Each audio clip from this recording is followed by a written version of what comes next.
What's going on out there today, family? I hope you're all having an excellent, beautiful day. I just want to kind of give a heads up on this one, a little bit of a warning. This is an adept or an adult level conversation today. I'm really excited to be able to share with you guys this teaching and these teachings, but I did want to preface with that. So as you notice, the title of this video is Why Someone Shouldn't Watch Pornography.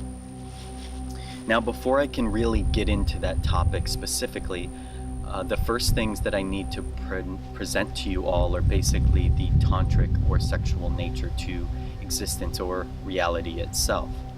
For those of you that aren't aware or familiar, Tantra is an ancient practice or teaching coming from multiple lineages.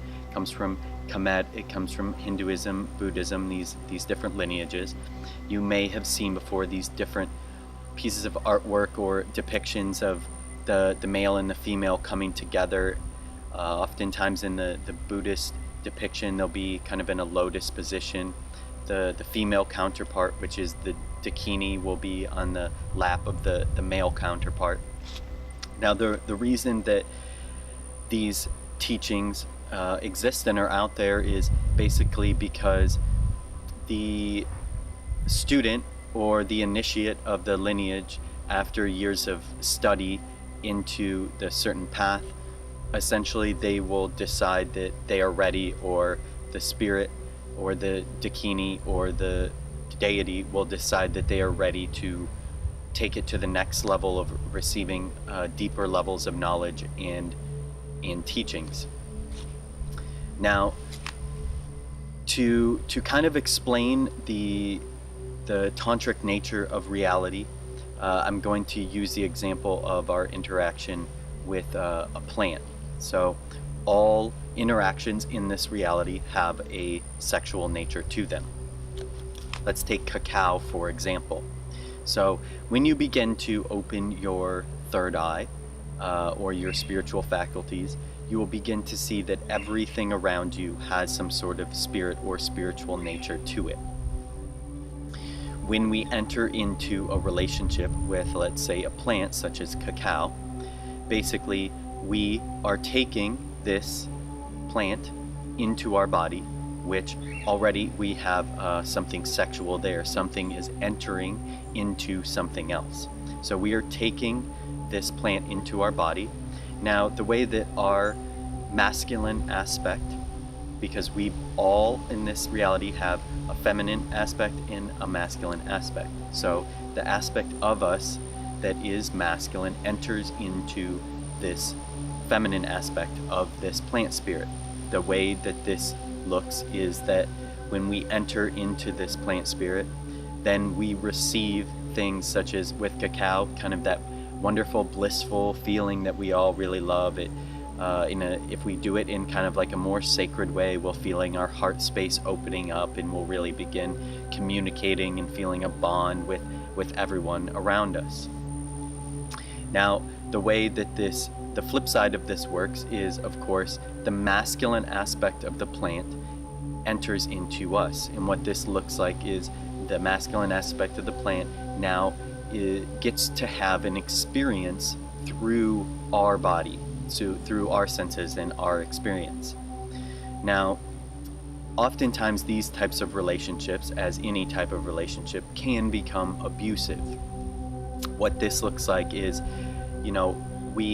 as we start to interact with the spirit more and more, we may develop an unhealthy relationship with this plant, depending on the reasons why we've entered into this relationship to begin with, or what's going on in our world, in our being at this time.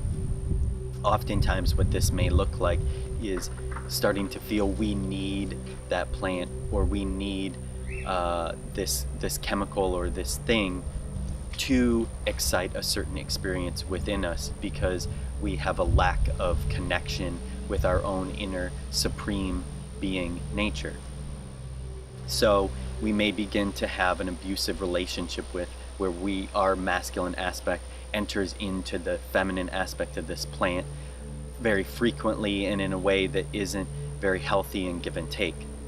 Now, the way that this ends up turning out is the masculine aspect of the plant, of course, because you're entering into its feminine aspect or its feminine counterpart or lover, will begin to generally abuse you in turn for this same abuse that you are giving its counterpart. What this looks like generally is it will begin to deplete certain chemicals in our body, certain hormones and neurotransmitters and these things at a much too rapid rate for our body to be able to recover. So this is just a little bit for you guys on the way that interaction with something in the reality can be tantric. This, of course, can be with anything, whether it's a drug or a person or even a god or anything that we perceive to be outside of ourselves. This relationship is tantric in nature. There is some sort of give and take between us and everything that we interact with. Now, to kind of take it another step further into explaining the pornography. So the first thing we need to look at with pornography, we first need to open our mind and be able to look at everything in the reality as having some sort of spiritual nature to it, some sort of nature that we might not be able to see going on. So we first look at the reasons behind why we and the people that are in the pornography, whether it's on the computer, in real life, or on a movie, the reason that this pornography is gotten into or watched to begin with.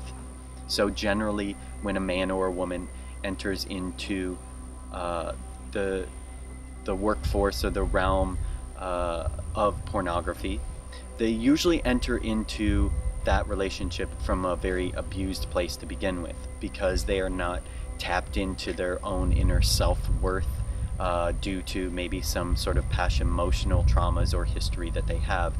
They falsely believe that they need to sell their sexual nature in return for the payment, usually money or some sort of good or service or something. So because of a lack of their connection to their true supreme being nature, they now sell their sexual energy for money. So generally, the reason that this will happen and what happens in this situation is some sort of entity or archonic force is working in and behind this person.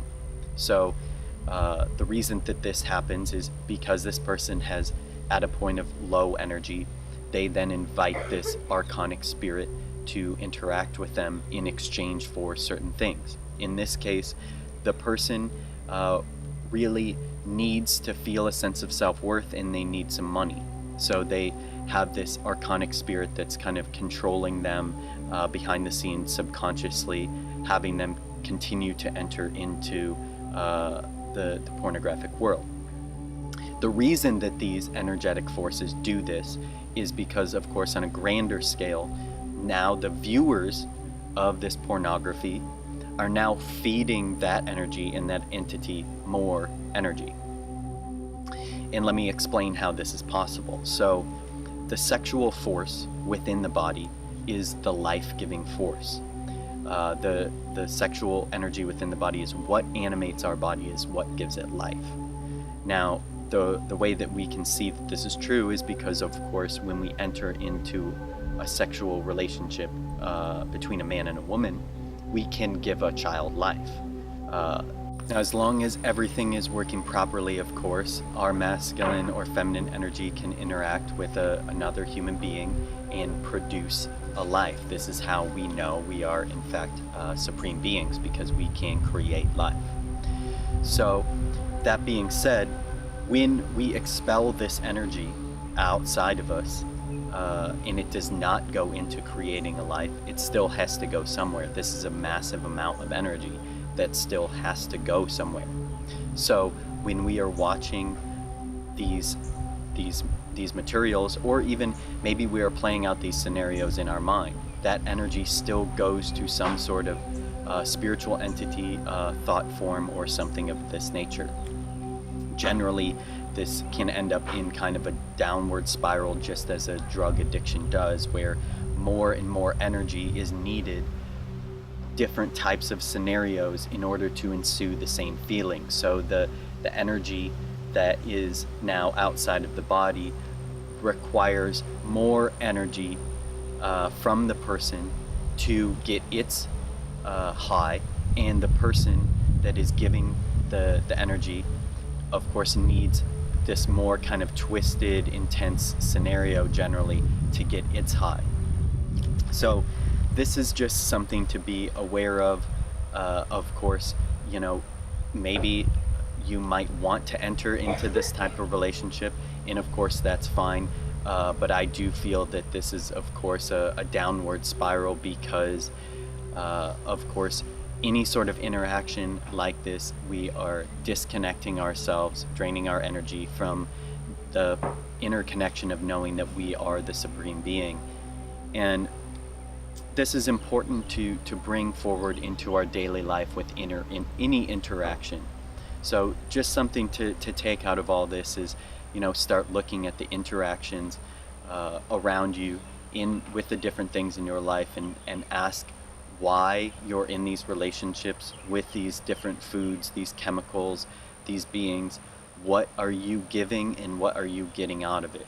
Because this is some of the true nature of tantric teachings, is coming into that sort of balanced relationship with the reality around you, the earth itself.